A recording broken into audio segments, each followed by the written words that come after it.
Hi, I'm Amanda with the New Orleans Family Justice Center. Myself and my coworker Julie are going to be talking about facing the coronavirus pandemic for folks who have a history of trauma. That could be sexual assault, domestic violence, human trafficking, or childhood sexual abuse. So, what is trauma? We throw around the word trauma a lot.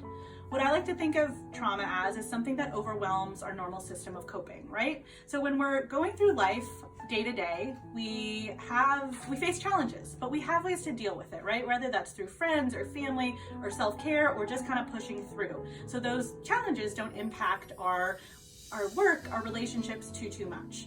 A trauma is something that overwhelms that normal system of coping. And the tools that normally work for you really aren't working anymore. There's a lot of symptoms that people experience when they're experiencing trauma. It could be anxiety, flashbacks, so reliving a past trauma, anxiety, depression, issues with sleeping too much or maybe not being able to sleep, issues with concentration and memory, and a lot more. So what does the COVID crisis mean for survivors of trauma? The COVID pandemic has impacted and disrupted our lives in so many ways. It's scary and stressful and is causing a lot of grief and change in our community. Research shows that two of the biggest environmental triggers for trauma survivors are unpredictability and lack of control. Clearly, we're living in a crisis that impacts the control we have over our own lives and makes it harder to plan our futures.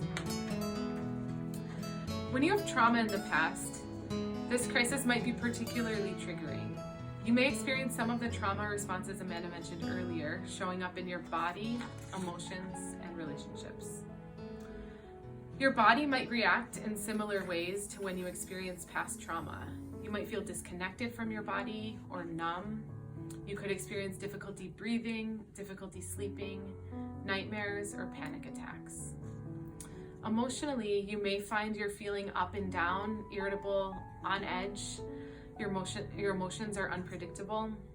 You have repetitive thoughts or negative self-talk, perhaps feelings of guilt or self-blame, and sadness.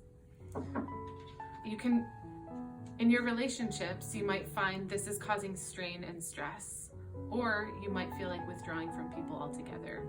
And all of this is super normal. So what can you do? This is different for everyone, and your feelings and desires may change daily, hourly, or even by the second. So here's some simple tips. One is just awareness. How are you feeling? Stop and pay attention. Secondly, compassion for yourself. Be nice to yourself. This is a difficult time. Talk to yourself how you would talk to a friend. Caring for yourself. Think about what it is that relaxes you or makes you feel calm. Is that going for a walk or run? Going into nature? Reading a book, listening to music, dancing? Make some time to do those things that are important to you and make you feel good. Creating support and community connection. So figure out ways, even remotely, that you can connect to folks, call a hotline, or spend some time in a community that feels good to you. Also, writing things down can be great. When you're really stressed, it can be hard to remember what those things are that help you out. We're going to share an emotional safety plan later on that will help you to do this on your own if you would like to. Lastly, grounding using the 5 senses can be really great. Some things that I like to do actually are with household items that I can find in my own home. You can light a scented candle. You can use a spray that smells good, a scented lotion, maybe a fidget, or a squishy. All of these things help ground you and bring you back to the moment and make you feel calm.